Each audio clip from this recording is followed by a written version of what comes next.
Hello friends and dear student. तो आज की इस वीडियो में हम लोग देखेंगे फार्माकोलॉजी का chapter number 3 drugs acting on आई। तो इस चैप्टर में हम लोग पढ़ेंगे उन दवाओं के बारे में जो हमारे आई से रिलेटेड हैं। आई से रिलेटेड है या तो हो सकता है कि वो आई की हमारी आँखों की किसी बीमारी को ठीक करने के लिए हो, या तो फिर हमारी आँखों के एग्जामिनेशन के लिए हो, यानी उसके साइज़ को बड़ा करने के लिए इस टाइप की भी दवाएं आती हैं। तो उससे क्या आँखों के साइज़ को अगर बड़ा कर दिया जाए तो आँखों को जो चेकअप है वो आसानी से हो जाता है। और फिर वो आँखों का साइज़ मतलब जो पुपिल का साइज़ है वो बड़ा हो गया, फिर उसको छोटा करने के लिए जो दवा यूज़ होगी वो भी आप इसमें पढ़ेंगे। ऐसे ही आँखों से रिलेटेड कोई बीमारी है जैसे ग्लूकोमा हो गया, इंट्रा ओक्यूलर प्रेशर जिसको IOP भी बोलते हैं, वो अगर है बीमारी है तो उसको भी ठीक करने के लिए क्या है ये दवाएं यूज़ होती हैं। तो चलिए अब इंट्रोडक्शन देख लेते हैं हम लोग डीपली। तो क्या होती हैं ये दवाएं? Drugs acting on eye, these are the drugs which use to treat eye problems. ये वो दवाएं होती हैं जो आँखों की बीमारियों को ठीक करने के लिए यूज़ होती हैं। ठीक है, आई प्रॉब्लम्स को ठीक करने के लिए यूज़ होती हैं। जैसे कि इन्फ्लामेशन हो गया, इन्फ्लामेशन आप पढ़ चुके हैं कि जैसे कि मान लीजिए सूजन है, दर्द है, ऐसे रेडनेस है, या तो फिर इन्फेक्शन हो गया है तो इन्फेक्शन को भी ठीक करने के लिए यूज़ होती हैं। इन्फेक्शन चाहे वायरल हो, बैक्टीरियल हो, चाहे जिस टाइप का भी हो। ऐसे ही क्या कहते हैं, reduction of intra ocular pressure के लिए भी वो दवाएं यूज़ होती हैं। अब ये क्या है इंट्रा ओक्यूलर प्रेशर? तो हमारे आँखों के अंदर क्या होता है, एक तरीके का फ्लूइड होता है। अभी मैं आपको जब आप ग्लूकोमा पढ़ेंगे तो वहाँ पे मैं दिखाऊंगा आपको पूरा डिटेल से। आप यहाँ पढ़ेंगे, आप थोड़ा सा इसके बारे में जान लीजिए। तो जो हमारा एक्वस ह्यूमरस होता है वो क्या होता है, वो आँखों में बनता रहता है और फिर ड्रेन होके यानी वहाँ से निकल के फिर ये सर्कुलेशन में यानी ब्लड सर्कुलेशन में मान लीजिए आ जाता है। इस तरीके से वो एक रेगुलेशन बना रहता है। लेकिन क्या होता है कि जो इसका ड्रेन कैनाल है यानी जहाँ से वो वापस जाता है, समझ लीजिए नाली जो है उसको वापस निकालने की वो ब्लॉक हो गई, तो फिर क्या होता है वो पानी जो बन रहा है वहाँ पे वो उसी के अंदर भरता रहता है और प्रेशर बहुत ज़्यादा बढ़ जाता है। तो हमारी आँखों में जो ऑप्टिक नर्व्स हैं जो हमारी आँखों से ब्रेन तक लेके जाती है मैसेज को, जो कि बहुत ज़्यादा हेल्पफुल होती हैं किसी चीज़ को देखने के लिए, समझने के लिए, तो उन पे क्या होता है बहुत ज़्यादा इफ़ेक्ट पड़ता है और वो वीक हो जाती हैं, ख़राब हो जाती हैं। फिर आदमी को क्या है विजुअल प्रॉब्लम्स आने लगते हैं, देखने में दिक्कत होती है। तो आपको इस चैप्टर में एक टॉपिक पढ़ना है मियोटिक। तो सबसे पहले हम लोग मियोटिक देखते हैं कि क्या होते हैं मियोटिक्स। आप ये कई बार पढ़ चुके हैं, आपको सुना हुआ भी है ये।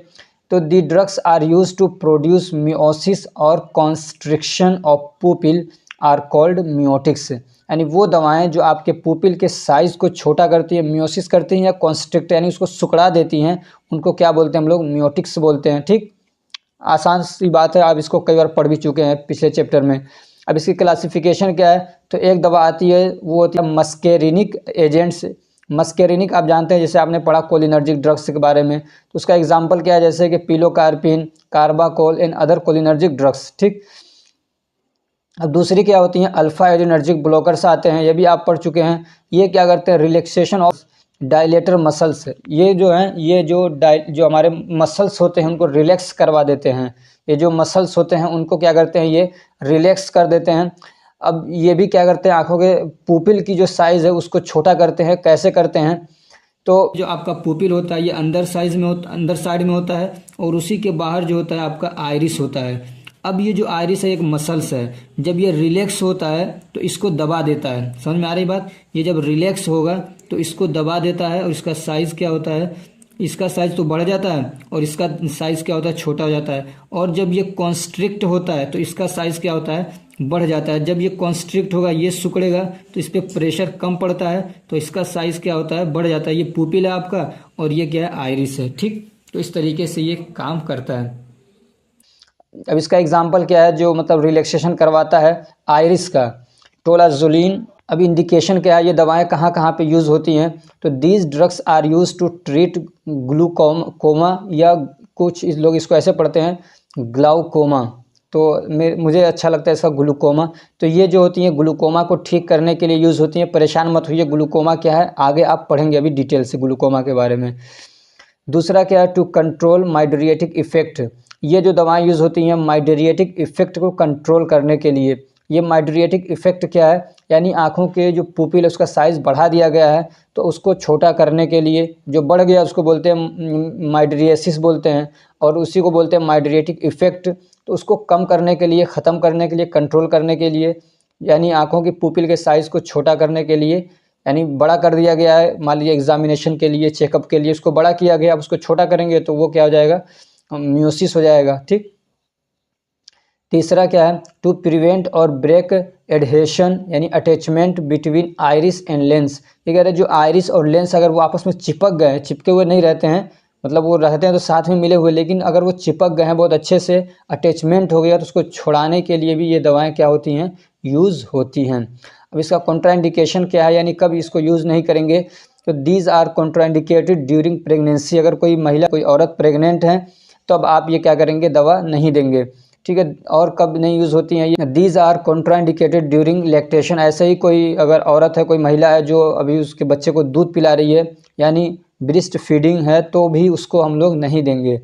ऐसे ही these are contraindicated during the children, और बच्चों में भी ये दवा यूज़ नहीं करेंगे, इसलिए कि इसकी सेफ्टी के बारे में भी अच्छे से पता नहीं चला है, अभी पूरी तरीके से इस पर रिसर्च हो नहीं पाई है, इसलिए बच्चों में हो सकता है कि नुकसान कर दे। और कब नहीं देते हैं, these are contraindicated in patient are above 65 years. ऐसे ही जो पेशेंट, जो लोग इनकी एज बहुत ज़्यादा हो चुकी है, तो उनको भी ये दवा यूज़ नहीं करेंगे, उनके कई सारी प्रॉब्लम्स क्रिएट कर सकता है, जैसे कि डायरिया हो सकता है, ऐसे ही नोजिया हो सकता है, और भी कुछ प्रॉब्लम्स क्रिएट कर सकता है। ऐसे ही इसको these are contraindicated in patient are suffering from cataract. ऐसे जिन लोगों को कैटेरेक्ट है यानी मोतियाबिंद की बीमारी है, जिनकी आंखों पे पर्दा चढ़ जाता है एक तरीके का, तो उनको भी ये दवा नहीं देंगे। अब इनका डोजेज कैसे याद यूज़ करेंगे, कितना याद यूज़ करेंगे, तो पिलोकार्पिन ये कितना 1 से 4% पिलोकार्पिन नाइट्रेट इन आई ड्रॉप्स। आई ड्रॉप्स बन रहा है 100 ml है, तो उसमें समझिए 1 से 4 ml तक क्या डालेंगे, पिलोकार्पिन मिला दिया जाएगा। ऐसे ही टोलाजोलिन है, तो ये भी क्या है 1 से 2 mg पर kg के हिसाब से ये क्या है, इंट्रावेनसली यूज़ होता है। ठीक। और 10 मिनट के बाद मान लीजिए ज़रूरत पड़ रही है फिर से, तो फिर 10 मिनट के बाद इसको इतना ही 1 से 2 mg दे सकते हैं। अब एक टॉपिक इसमें माइड्रिएटिक्स।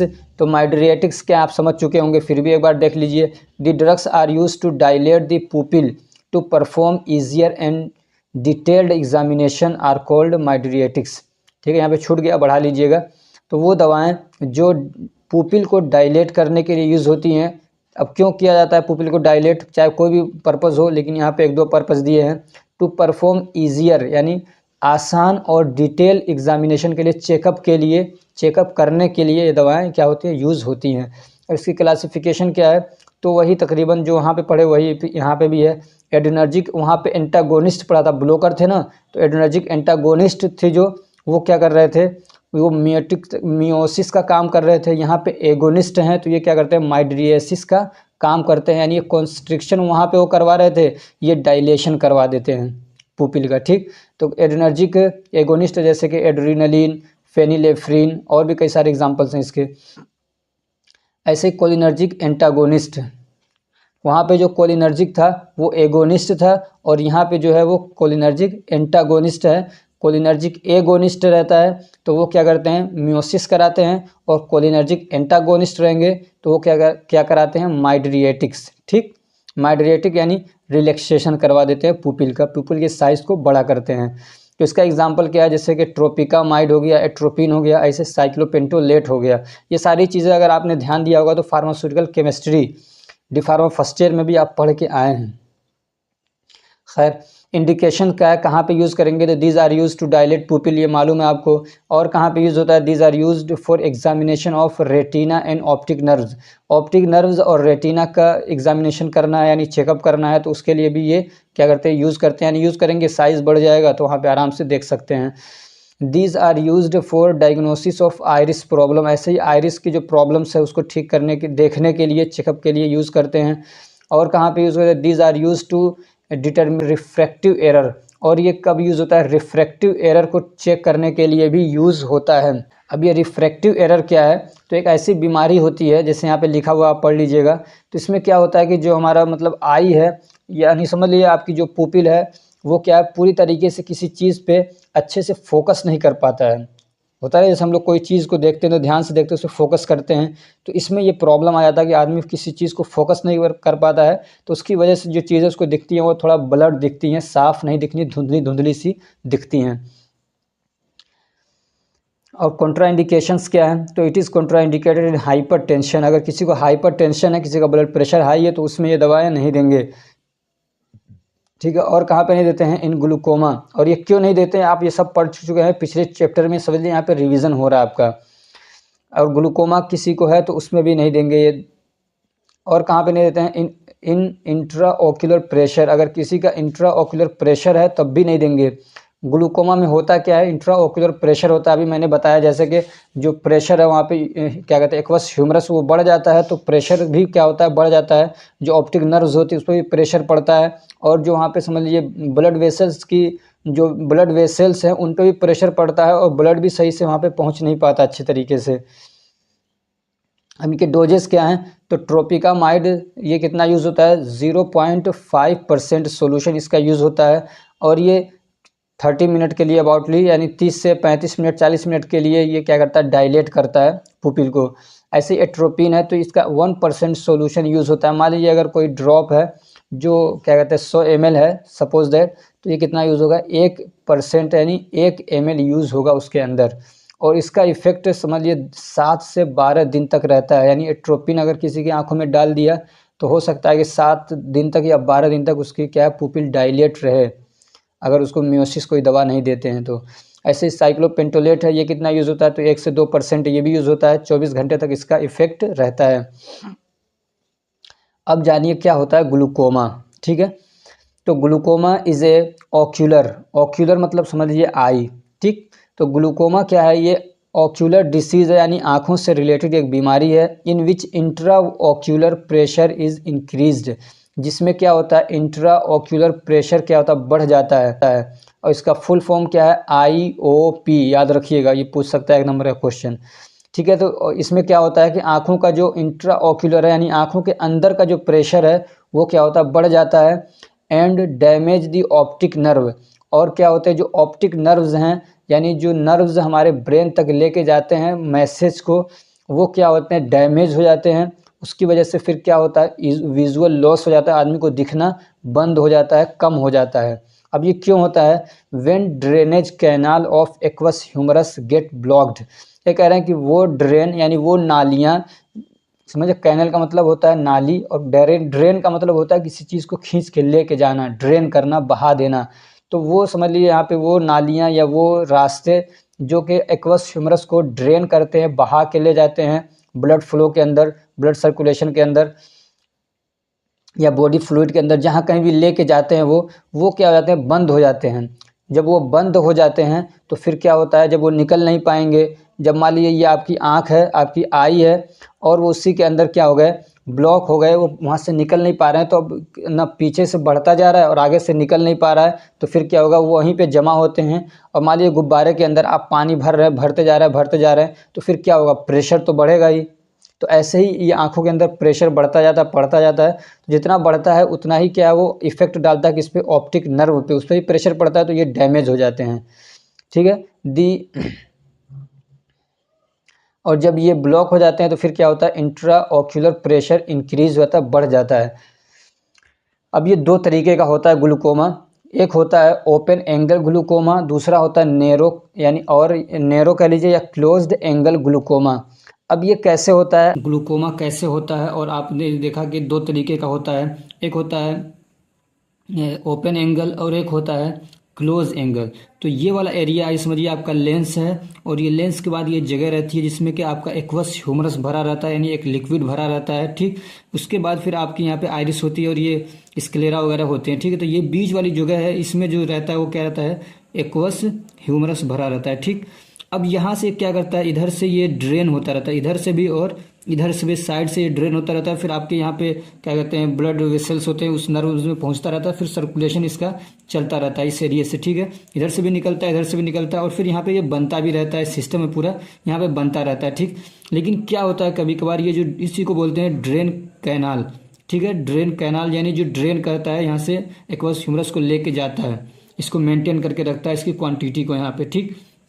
लेकिन जब दिक्कत आती है कि ये जो कैनाल है, ये समझ लीजिए जो नाली है, ये बंद हो जाती है। अब ये तो कभी ये पूरा बंद हो जाती है या कभी पार्शियली बंद होती है। ये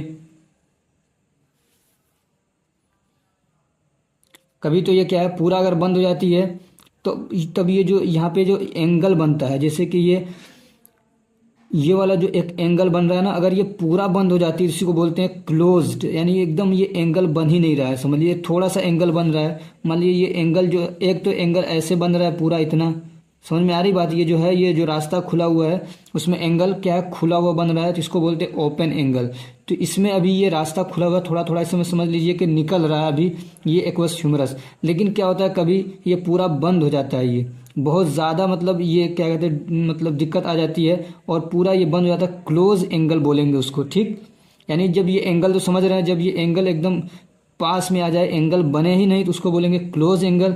और जब ये खुला रहे ऐसे, तो इसको बोलते हैं ओपन एंगल। अब हम लोग देखेंगे उन दवाओं की क्लासिफिकेशन जो ग्लूकोमा को ठीक करने के लिए यूज़ होती हैं। दे रेड्यूस, अब ये दवाएं होती हैं वो क्या करती हैं, दे रेड्यूस इंट्रा ओक्यूलर प्रेशर। ये दवाएं क्या करती हैं, इंट्रा ओक्यूलर प्रेशर को रेड्यूस करती हैं, कम करती हैं। आप समझ चुके हैं कि ये बीमारी क्या है असल में। इसमें जो हमारी आंखों के अंदर का प्रेशर वो बढ़ जाता है, अगर उसको निकाल दिया जाए, प्रेशर को कम कर दिया जाए, और वो प्रेशर कैसे कम होगा, जो एक्वस ह्यूमरस है, अगर उसको हम लोग ड्रेन कर दें, निकाल दें, या उसका प्रोडक्शन कम कर दें, तो फिर ये बीमारी भी क्या हो जाएगी, ठीक हो जाएगी, कंट्रोल होगी। तो इसलिए इसकी क्लासिफिकेशन भी दो तरीके से हो सकती है। एक तो ये कि decrease the production of aqueous humorous, यानी एक्वस ह्यूमरस को बनने ना दिया जाए, वो उसका प्रोडक्शन रोक दें, तब भी क्या होगा, ये बीमारी कंट्रोल में आएगी।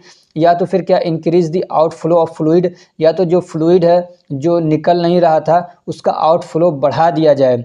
यानी ये कि मान लीजिए थोड़ा थोड़ा निकल रहा था तो उसको और रास्ते को खोल दिया जाए, नाली की सफाई कर दी जाए, ताकि वो पूरी तरीके से बहे और तेज़ बहे, तो भी हम क्या कर सकते हैं, इस बीमारी को कंट्रोल कर सकते हैं। तो इस तरीके से दो तरीके से बांटा है।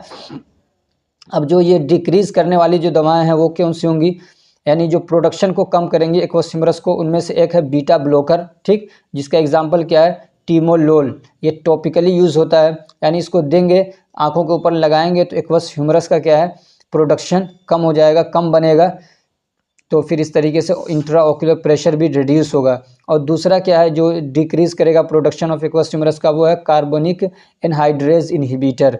अब ये कार्बनिक एनहाइड्रेज इनहिबिटर क्या होता है, इसके डिटेल में नहीं जाना है, सिर्फ ये दवा होती है, ये समझ लीजिए वो क्या करती हैं, इसके प्रोडक्शन को कम कर देती हैं।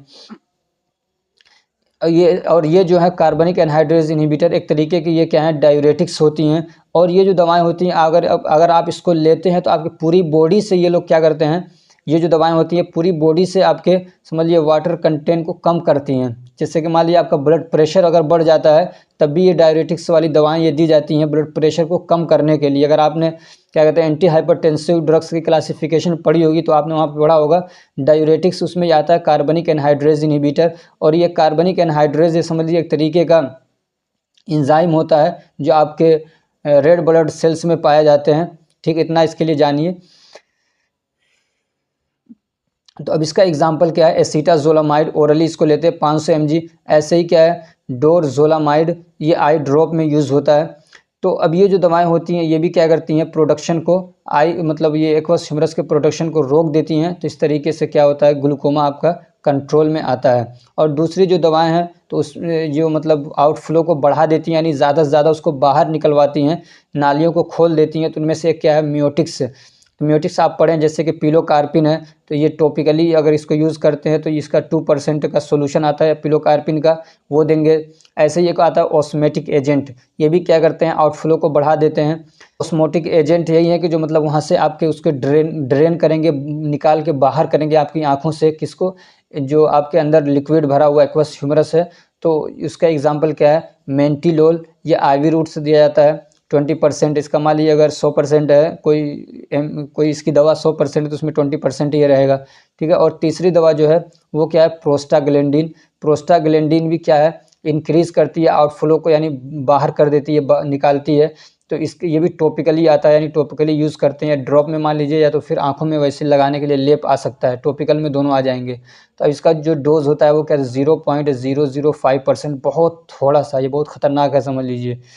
अब इसका हम लोग जो ये और सबसे ज़्यादा यूज़ होने वाली जो दवा है ये समझ लीजिए प्रोस्टाग्लैंडिन है, बहुत ज़्यादा यूज़ होती है प्रोस्टाग्लैंडिन, ठीक है, इसको याद रखिएगा प्रोस्टाग्लैंडिन को। अब इसमें कई सारी जो दवाएं ऐसी हैं जिनके बारे में आप पढ़ चुके हैं पिछले चैप्टर्स में, समझ रहे हैं। तो अब हम लोग एक दो जो मेन दवाएं हैं उन्हीं के बारे में यहाँ पे देख लेते हैं जो यूज़ होते हैं ज़्यादा, जिनके क्वेश्चन पूछा जा सकता है। अब हम लोग देखेंगे इंडिकेशन ऑफ मैनीटोल, जैसे कि यहाँ पे आपने पढ़ा ऑस्मोटिक एजेंट में, तो इसका इंडिकेशन क्या है, तो it is use to reduce intraocular pressure, intraocular pressure को रिड्यूस करने के लिए यूज़ होता है।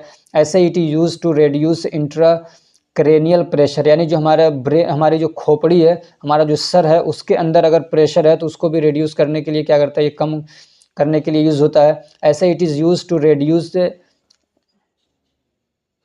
सॉरी यहाँ पे रेड्यूस नहीं आएगा, यहाँ पे ये आएगा it is used as diuretics, ठीक है, it is used as diuretics, ये डायूरेटिक के तौर पे यूज़ होता है।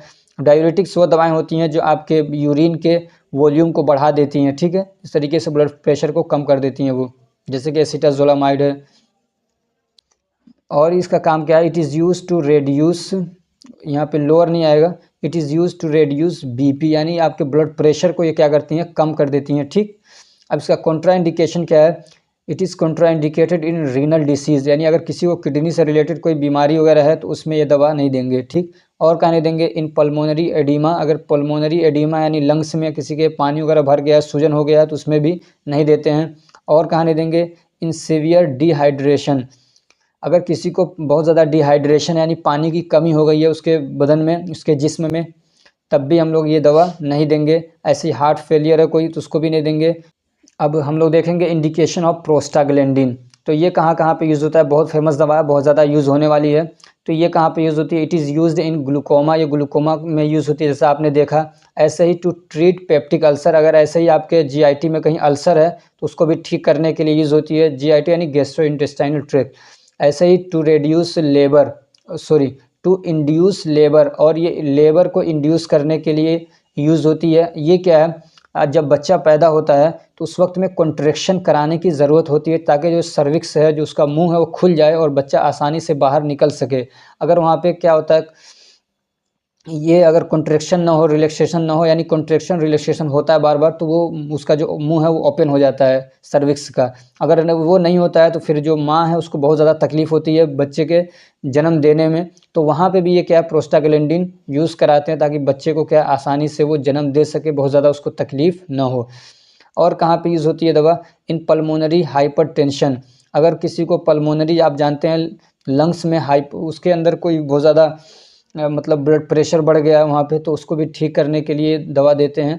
ऐसे ही टू ट्रीट इरेक्टाइल डिसफंक्शन, ये इरेक्टाइल डिसफंक्शन को भी ठीक करने के लिए ये दवा यूज़ होती है, जैसा कि आपने सुना होगा सिल्डेनाफिल।